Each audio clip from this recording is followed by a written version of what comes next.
Megan Stott plays Izzy, the youngest daughter of Reese Witherspoon's character on Hulu's Little Fires Everywhere. I'm Kevin Jacobsen of Gold Derby, and I'm here with Megan now. So first off, as we first meet Izzy, she's already been through a really uncomfortable experience of kissing her best friend at a party, and she becomes ostracized by her class, and she really just withdraws. So with all of that background, all that knowledge, how did you prepare to play this character who has already been through such a tumultuous experience? I think when I first was reading the script and I read the book, and then when we got in there and I read everything all together, it was very interesting to see the dynamics that were happening and going on between Izzy's home life and her social life as well. And I think that the events that occurred with April had a huge impact on Izzy. I think it was probably one of the most things that hurt her the most compared to her family life. I think that April was somebody who was like Mia. Her relationship was, they were in love. They loved each other, and in the end, April made a massive mistake, and she knew it was wrong, but she still wanted to be what society wanted her to be. She wanted to be the social queen. She wanted to be the popular girl at school, and she didn't care if it hurt Izzy's feelings. And I think that's something that helped me a lot, to know those feelings, where they were coming from and how it felt to be bullied. And I think that the bullying was something that helped a lot for me as well, because I've experienced that, and being able to have that connection and being able to connect to that part of Izzy was something that was incredibly helpful, which I'm so glad that the writers included that, because it's something that happens a lot in teenage years and even adults and anytime throughout life. And so I think that was something that helped me a lot connect to her and helped build my relationship with Izzy.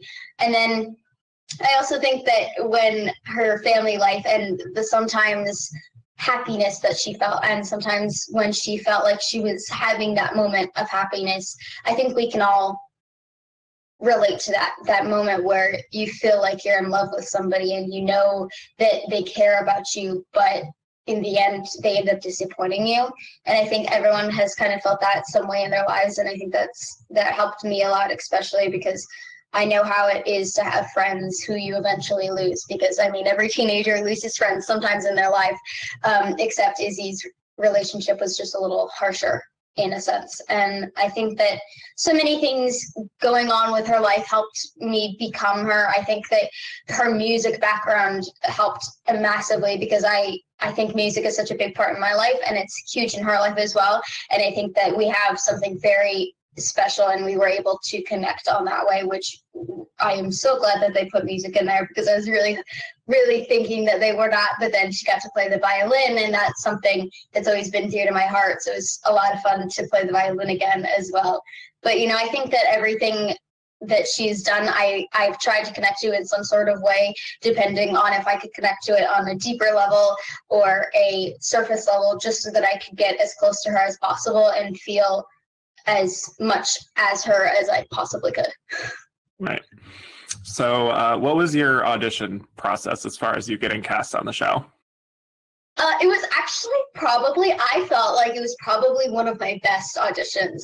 I felt like I went in there and I knew that I'd been waiting for this audition for months, because I heard it was being produced with Reese, and I was like, oh my gosh, I could be Reese's daughter. I could do this. So I went in there, and I didn't think that the role was something that was totally in my comfort zone, but I was kind of glad that it was something different and something that I could explore more of. So then I got in there and I met David Rubin, and he was so kind. He helped me in many ways, and he kind of helped guide me through the process of that audition. And it was a lot of fun, because every time I'd go in there, they had it wasn't little, but he was like this big labradoodle, and he had white fur. And so every time I would sit down, it was always sunny outside, and there was this window that I would sit at, and he would come over and I moved my hand, and then he would play with the shadows. And he was so cute. I used to play with him while I waited, because it helped my nerves go down, and it helped me feel more relaxed. And then when I went there, I felt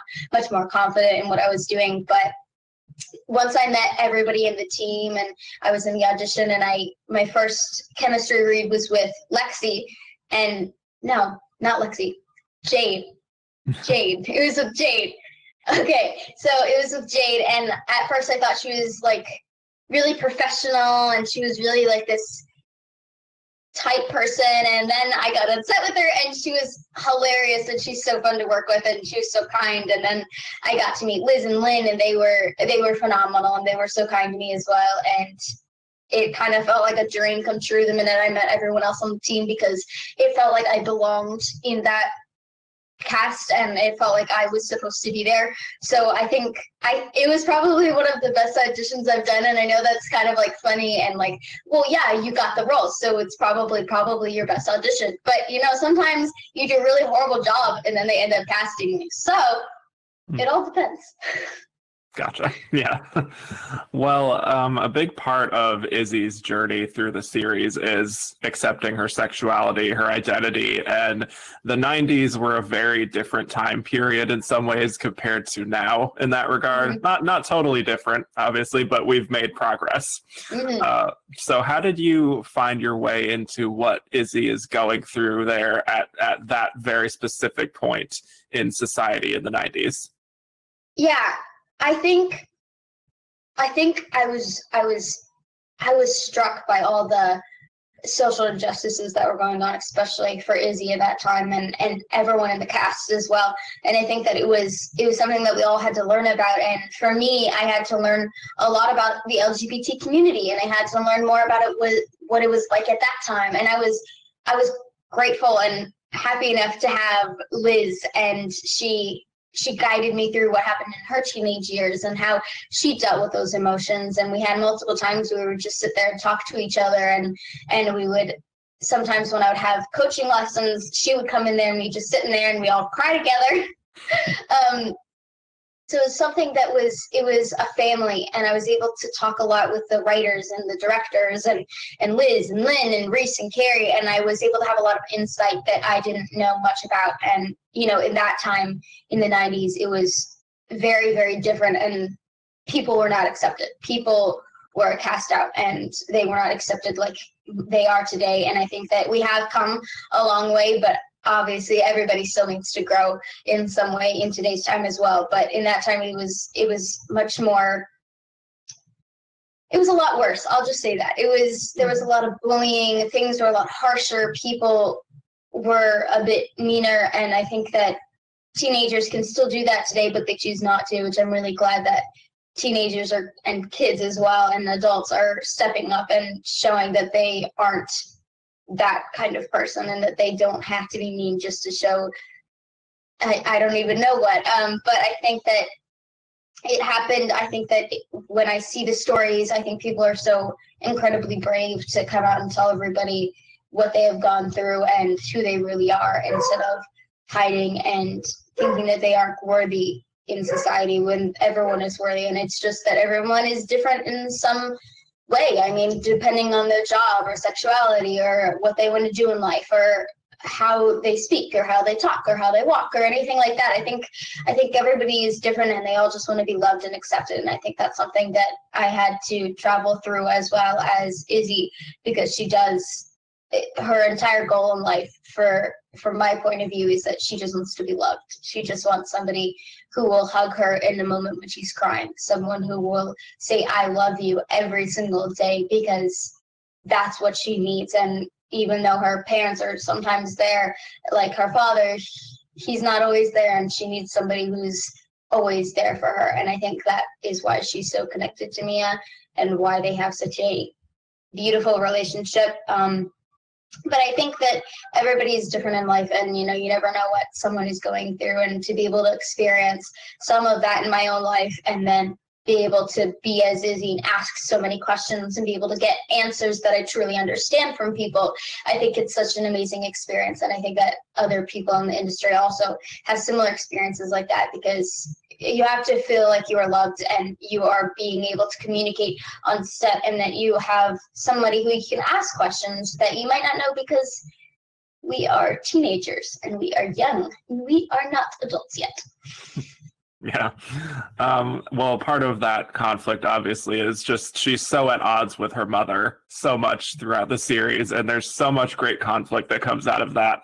How did you and Reese work to develop that kind of a tense dynamic? I would say it was a lot of fun. When I first met her, I was a little nervous. Because she's amazing, and I've been watching her since I was 3, and so I was a little bit starstruck, but I finally composed myself, and I was like, and I tried to act all cool. But it was incredible to work with her, and I think that it was important to see that she and I had a special relationship for Izzy and Elena, and there was so much going on and so much that was happening. And for their relationship, it's very complicated. I mean, she has moments where she was sweet to her, like when she was going to homecoming and she was wearing her green dress and she was shaving, and she said, one of the main things that struck me in that scene was that she said, "You are perfect now." Like, she didn't have lipstick on, and that's totally fine. And she says, "You're perfect. Wait, one more thing." And it's like she has to add another thing to make herself perfect, because she's not perfect if she's not in her mother's point of view, or what Izzy should be to what Elena thinks she should be. And I think that's something that really struck me and was it was really hard for me to do that scene, because it's very sad, and you want your parents to love you. You want them to think you're perfect no matter what. And I think that relationship is something that was really hard for us to develop in the beginning. But, we just turned it on in the middle of the scene, and then we get all angry at each other as Izzy and Elena. And then offset, we would kind of give each other a break and not really talk to each other. But then afterwards, we always had a kind of loving understanding for each other. And I think that being able to balance the set life as well as a personal life from your character is something that's really important to do with your cast members. So I think that our relationship for Elena and Elena it's complicated, and I think that people understand that, and I think a lot of teenagers might have a relationship like that as Izzy as well. So I think that it's something that people can relate to, and I hope that they understand that people you don't have to be perfect. Yeah. And by the end of the series, it feels like she hasn't really lost, like what makes her unique, but she's also grown a level of confidence that we didn't really see in the beginning. Did you modify anything in your performance, whether it's just the way she carries herself or the way she talks to the people around her at the beginning versus the end? I think for me, I really felt more confident in what I was doing. So I think that really helped me in presenting Izzy as more confident, because the more that I was working as Izzy and the more I felt comfortable in her skin, I felt more confident in what I was doing as an actress. And I think that portrayed onto Izzy that she was confident. She gained her confidence, and she started to realize that she might be having difficulties, but she's still a strong, bright young woman who can do anything she wants to do, and anything she puts her mind to, she'll succeed at. And I think that's something that helped me a lot. And I think that's why in the end she started to become more confident, because I felt confident in what I was doing. And I think that was something that was important for both of us, to learn that confidence and have that confidence in our job and what we were doing in our own lives. And I think that it was beautiful to watch the other teenagers, and Jade and Lexi and Gavin and Jordan all grow in their characters, because they're so interesting. And I knew where I was coming from, but I didn't see where they were coming at first. So it was very fun to see them grow as well, and see how their characters became more confident, or a little bit like Gavin. He in the beginning was so sweet and kind, and then the more as his character grew, the more his character became a little more moody, I guess, because I know that's funny, but I think it's very true. And I think that we all grew in so many ways, and all of us knew what we were getting into. And I think we all put our hearts into our characters. And I think that each of us is connected to them in so many different ways. Yeah. Well, it's interesting where Izzy ends up by the end of the series, because she's in a very similar spot as Mia almost was at her age, when she's feeling very isolated from her family, and the world feels so open to her, I think. Where do you imagine that Izzy goes from here? Well, you know, at first I thought, well, she's going to go live her life. She's going to go to New York. She's going to go to college. And then I started thinking, she's only 14. She doesn't have any money. She can't get a job. She doesn't have the support that she needs to be able to do something like that. So in the end, for me, I started to realize that I think she would go and find Mia. I think she would go and live with her for a couple of months, and she would go see her and see her. But, you know, she's still used to privilege. She's used to having the privilege in her life and getting kind of what she wants. And I think she might go find Mia, and she might stay there for a month or two. But in the end, I think Mia loves her, but I don't think she would let her stay for too long because she still understands the mother-daughter relationship. And I think during the time that she's there, her own relationship with Pearl grows as well. So I think that she understands the relationship that a mother-daughter needs. And I think that she would send her back to Elena. And I think that when she got back to Elena, I think they might have a better understanding of each other and they might be better at communicating. But I don't think that Elena will ever change, because you can't change somebody. Nobody's going to change because of some things that were said. I think she might change the way that she perceives Izzy. She might feel less like Izzy's a burden, but she'll never change her views or how she sees things or how she thinks that a person should be. So I think that they would still have a relationship, and that the relationship might grow and flourish into something better and more loving. But at the same time, there's still going to be ups and downs for those two. And I think that it'll probably make their relationship with the siblings as well so much better. I think that they'll understand each other more. And I think everything from that point forward would grow. And either way, I think she has more confidence in herself, and she has more confidence in who she is. And I think she won't be afraid to say what she thinks, and she won't be afraid to tell April that she doesn't need her anymore because she broke her heart. And you know what? She has to get over that. And that's something that she knows isn't going to be there anymore, because April can't be who she is, because I don't think she knows yet. And I don't think Izzy knows that April even knows who she is, because she is in a family just like her family. She isn't accepted as something in that genre. And I think that's something that you have to see. And I think they'll just grow, and maybe her family will be more loving, and maybe something different will happen. But I think that in the end, only so much can happen. Yeah. I love how much you've thought about this. It's great. I feel like it's a character that stays with you. It does. And I think that I've had a lot of time to think about that, because quarantine, you sit at home and you spend time with your family. But I think I've gotten to think a lot about Izzy and her life as well, and kind of go over questions that I might think are important, and kind of review what I think would be something that somebody might ask. And I like to be prepared. I like to know that I am telling her story as true as possible, and that I'm not like saying random words. Right.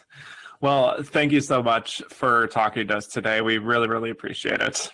Well, thank you so much. It was so nice meeting you. Yes, you as well. And for those of you watching, hit like and subscribe for more Emmy season interviews just like this, and head to goldderby.com to make your predictions. Thanks again.